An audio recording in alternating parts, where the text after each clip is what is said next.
Dans cet épisode de Carnet de route, venez en voyage en voiture dans le sud du Yunnan, dans la préfecture de Honghe. Émerveillez-vous devant la grotte aux Martinets à Tianshui et sentez l'héritage du passé chéri de Shiping. Dansez au rythme de la branche royale de la minorité Yi et soyez enchantés par Tuanshan, un village bien conservé vieux de 600 ans, véritable relique culturelle, ici à Carnet de route.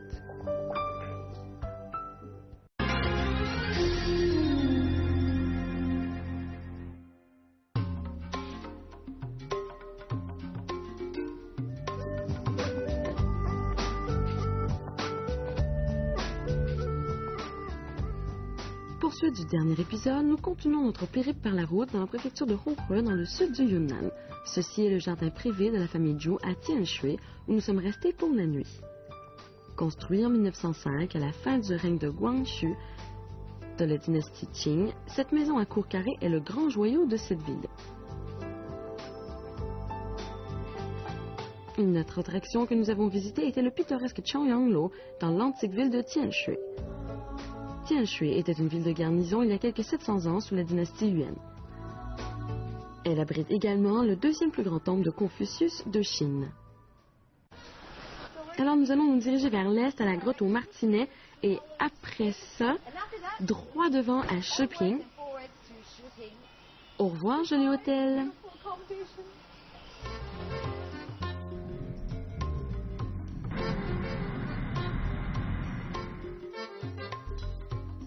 I had the chance to meet a Chinese guy in Kunming that showed me the way, so we went together here. So it was pretty easy for me. Okay. But if I didn't have this guy, it would have been really, really difficult. So did you, how did you try and plan for the trip then? Did you follow his directions, or did you have some ideas on where to go? Yeah, I had an idea because I've read the Route Our Guide, which is a French guy, and they say that Jianshui was one of the most traditional cities to visit, so I wanted to go there. And I had planned to go alone, so I really had the chance to meet these Chinese guys, because otherwise it would have been really, really difficult for me. Thank you very much. Thank you. Bye-bye.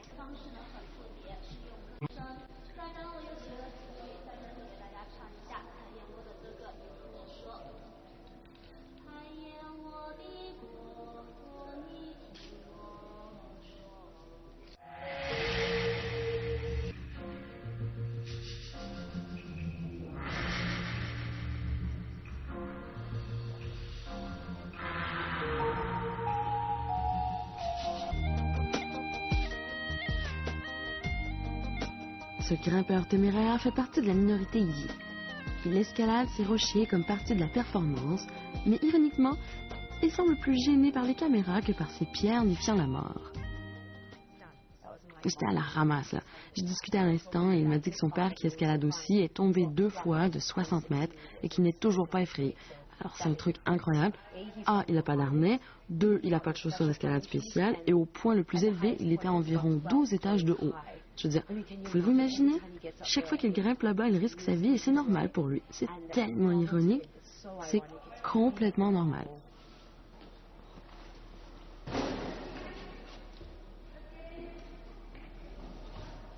Nous allons aller sur la rivière souterraine. Allez.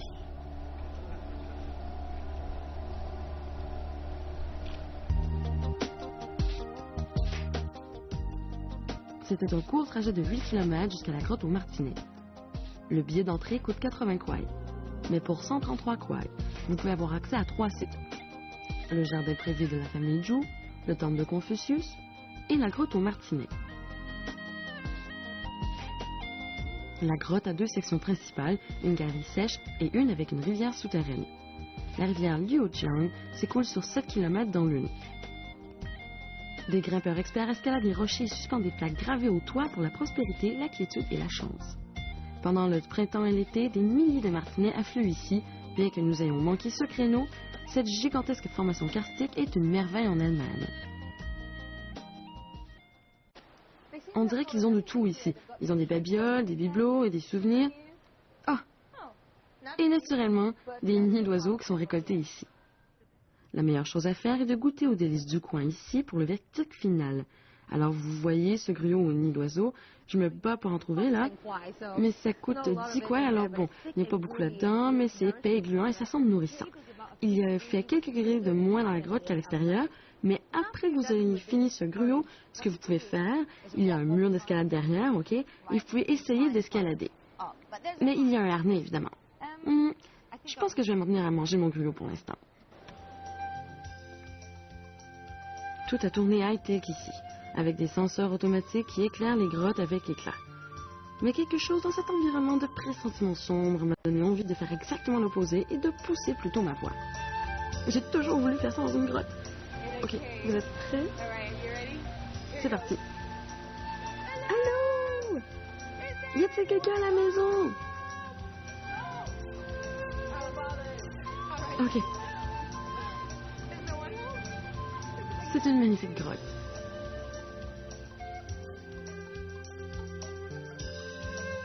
De la grotte au Martinet, nous sommes allés vers l'ouest au village de Tuanshan, qui se situe entre Tianshui et Sheping. Et là, il y a quelque chose de gratuit que vous ne pouvez pas manquer sur cette route. C'est Shuanglongqiao, c'est un pont très célèbre. Nous avons décidé de nous arrêter ici, en route pour le village de Tuanshan. Il a 17 arches construites à travers différentes périodes, donc ça vaut le coup d'œil et une photo aussi. Est-ce que c'est un mec sur un styromousse?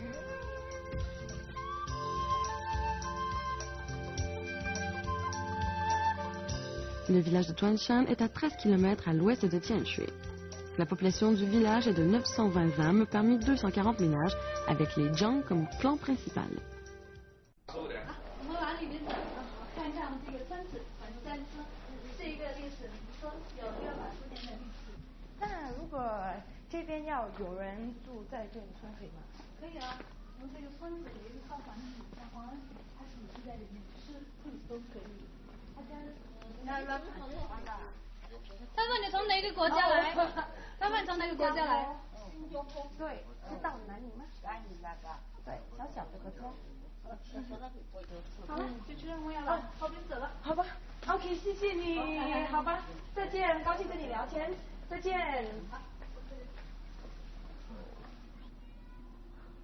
C'est spectaculaire.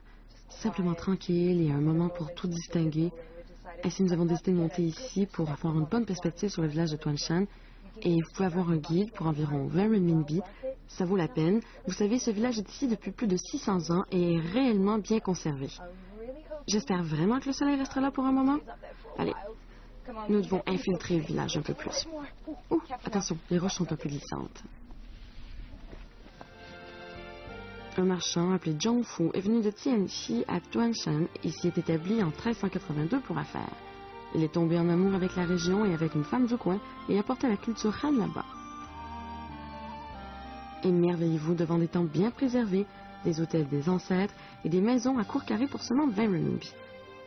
Tuanshan est un rare exemple d'une traditionnelle enceinte fortifiée d'un village au Yunnan au 19e et 20e siècle.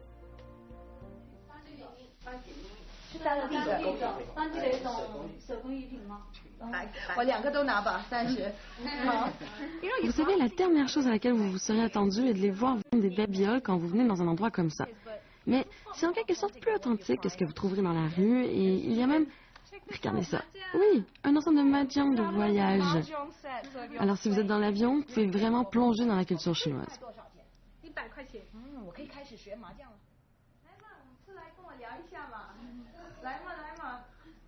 J'essaie de la faire sortir. C'est la descendante directe de la famille Zhang, de celui qui a commencé le village, alors... J'essaie de parler avec elle, j'ai parlé avec elle un moment, mais quand les caméras se sont allumées, elle a ri, puis elle est partie à l'intérieur.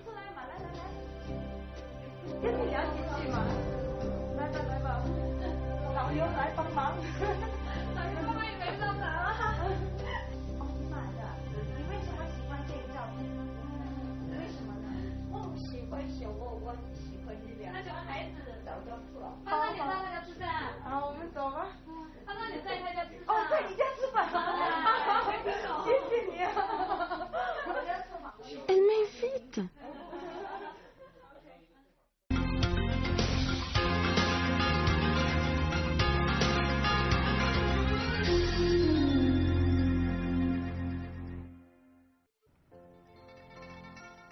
Dans cet épisode de Carnet de route, venez en voyage en voiture dans le sud du Yunnan, dans la préfecture de Honghe.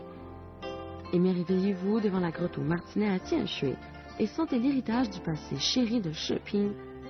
Dansez au rythme de la branche royale de la minorité Yi et soyez enchantés par Tuanshan, un village bien conservé, vieux de 600 ans, une véritable relique culturelle, ici, à Carnet de route.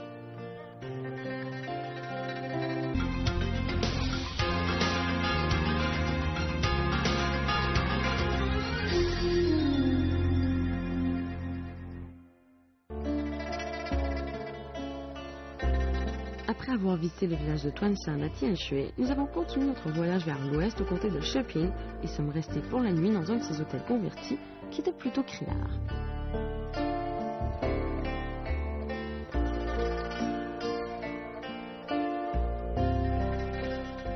Situé à 240 km de Kunming, Sheping habite une population de 280 000 âmes. Sheping se développe peut-être, mais ils le font avec goût.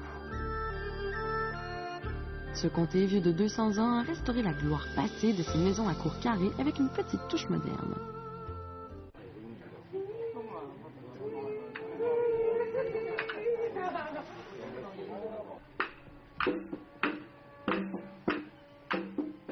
On improvise à Sheping. Nous battons le tambour.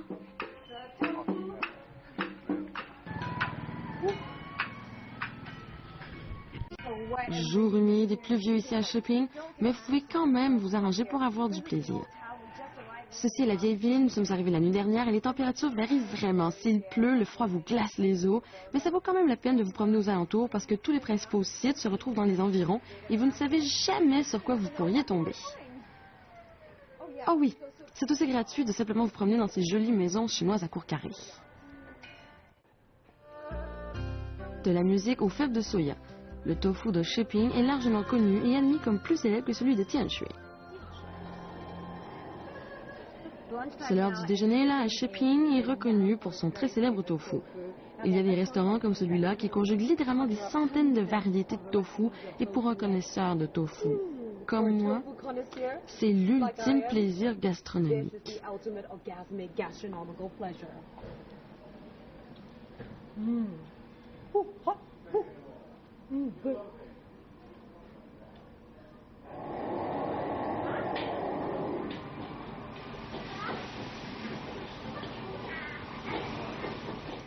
Ce doit être le paradis des amoureux de tofu. Et juste de penser que j'entre dans cette extravagance de tofu. Il y a du tofu frit, du tofu cuit, du tofu barbecue, du tofu à la vapeur, du tofu rond, du tofu pilé, du tofu en cire. Il y a du velouté de tofu soyeux, du tofu rouge, du tofu piment, du tofu au persil, du tofu au canard, du tofu au poulet, du tofu au brocoli. Il y a du tofu aux œufs, du tofu au pois. J'adore Sheping.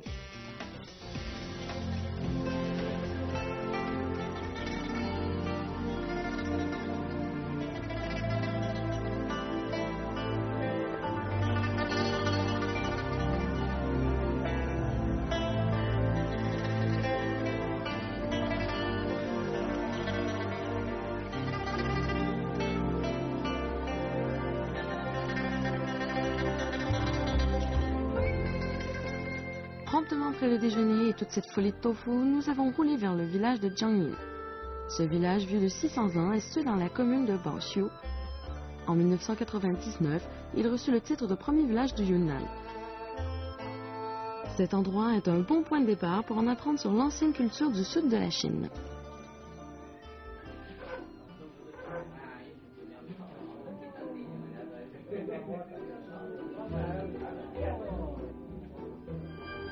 Un cours 10 km à l'ouest de Sheping et seulement 10 renminbi pour visiter les 403 maisons à cour carrée. Et 28 d'entre eux sont mieux préservés. Les minorités ethniques Han, Yi et Dai coexistent en harmonie dans ce village. Mais la culture chinoise Han est plus prononcée ici.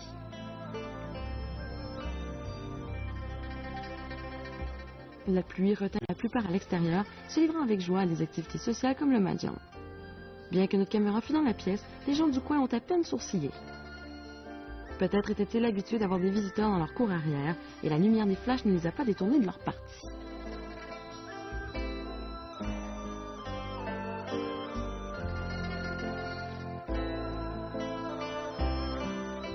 c'est facile de se mêler aux gens du coin ici ou, si vous préférez, de passer du temps à vous émerveiller devant les intemporelles maisons à cour carrée.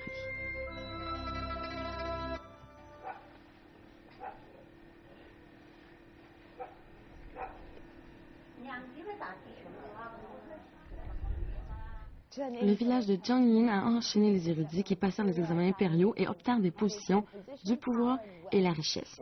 Ils ont aussi construit des puits, des ponts, des hôtels des ancêtres et de bonnes maisons. Certaines d'entre elles peuvent être visitées gratuitement et certaines pas.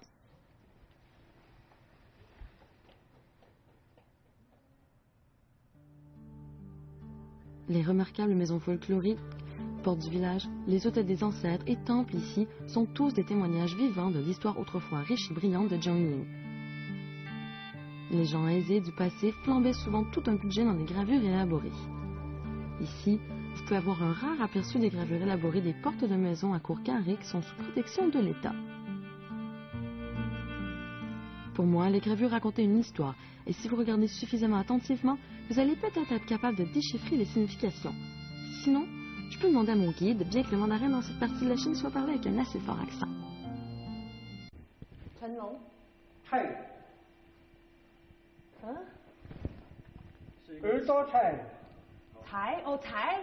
Chai. Chai. Chien? Chai? Chai. Money. L'argent. Je pense que ça doit être l'argent. Je sais pas. Vous savez, ça coûte 10 kuai pour entrer et voir ces gravures exquisément jolies, mais derrière chacune d'elles se trouve une histoire et un symbolisme. Et quoi qu'il ait essayé de m'expliquer, je trouve ça assez difficile. Alors vous êtes mieux d'aller en ligne et de googler gravures chinoises anciennes et son symbolisme parce que, bon, je suis pas mal certaine que vous pourrez plus comprendre parce qu'il n'y a pas de guide anglophone ici.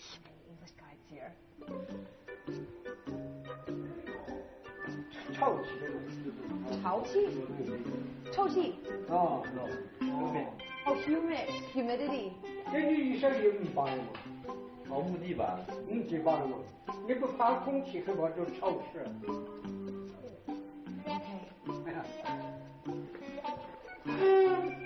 锁门呢？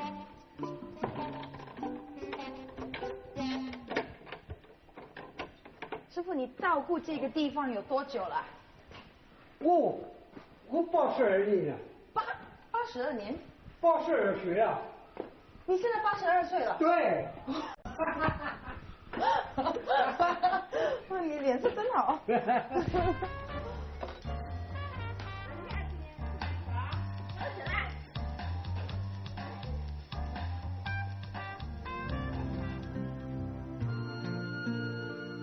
Les fermes et les lacs s'étendent à travers le village de Jiangyin, lui donnant un charme pittoresque et un rythme de vie serein. La nuit approche et la ville nous fait signe de rentrer. Vous pouvez facilement passer une journée complète à visiter les pourtours ou même à visiter les maisons de quelqu'un si vous le demandez poliment.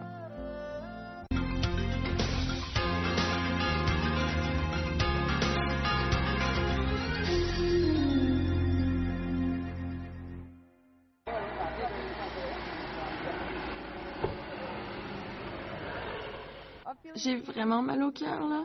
Nous sommes allés de haut en bas. En fait, on ne fait que monter la montagne et ça serpentait sans arrêt. Et si vous n'avez rien dans le ventre, comme moi, eh bien, vous voudrez sûrement pas manger de petit déjeuner. Mais pour l'info, le reste du groupe est correct. Ils se sentent merveilleusement bien. Bah, au moins, la vie est à couper le souffle et me fera peut-être oublier l'inévitable.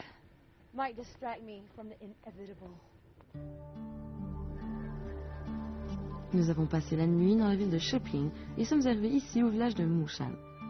Les routes menant au village n'étaient pas bonnes, à tout le moins pas pour moi. Le village de Mushan est bien connu pour la branche royale de la minorité ethnique Yi. Ils sont plus isolés, reculés dans une région montagneuse à 60 km au nord de Sheping.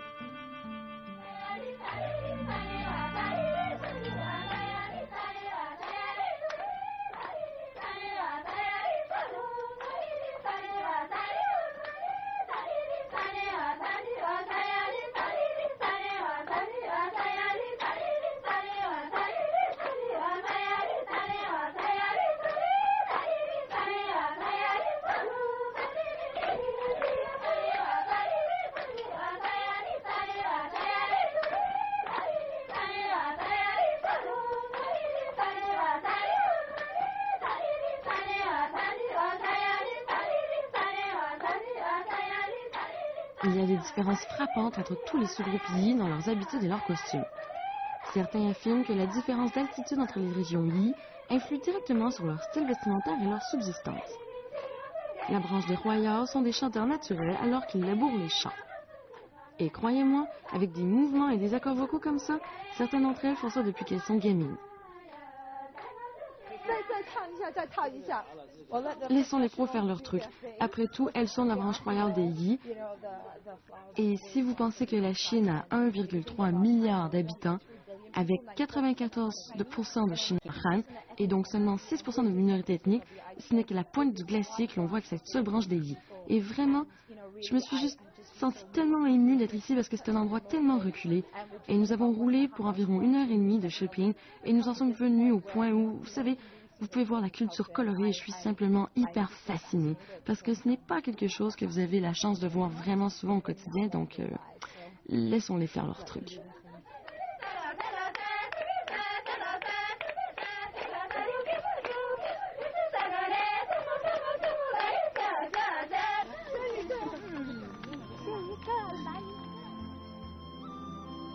Il y a à peu près 8 millions de gens de la minorité ethnique Yi en Chine.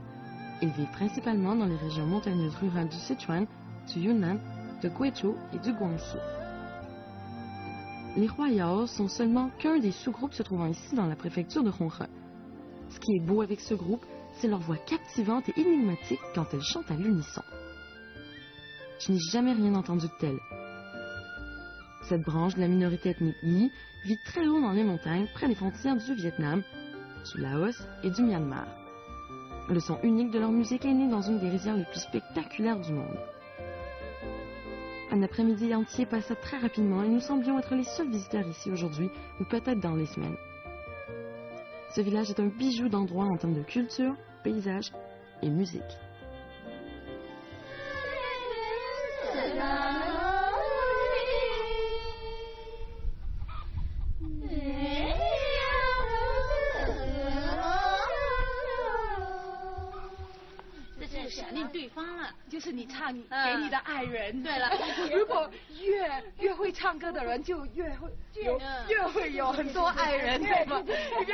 Si vous êtes vraiment doué pour le chant dans cette culture, vous aurez beaucoup d'admirateurs. 那就要唱得好，要是唱得带鹅爆了，对不对？倒是带恨我。有没有一个不爱人的一个歌，就是你抛弃了我 ？You have a song that you know, cause love songs。不想唱吗？没有吗？不唱了，就是唱爱人的歌。啊，就是引爱人的歌。Such a beautiful culture。啊，对。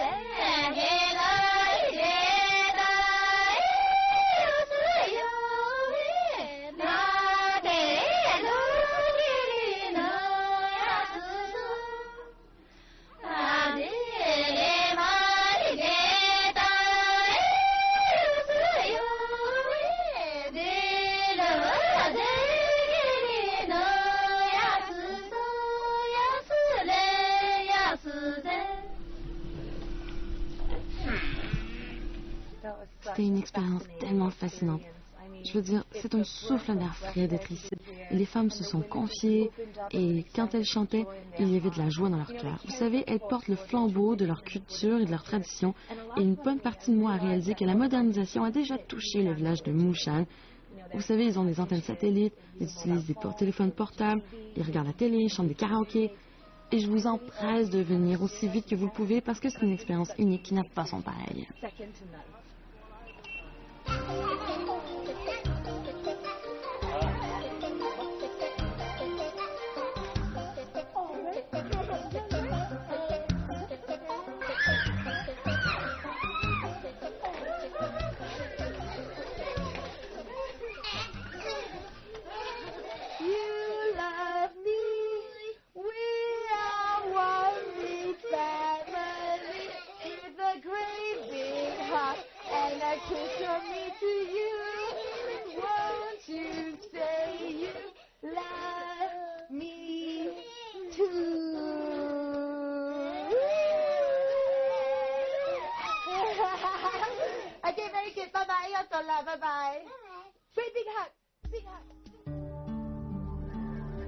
C'était un privilège total de pouvoir observer la vie des minorités ethniques ici à Sheping.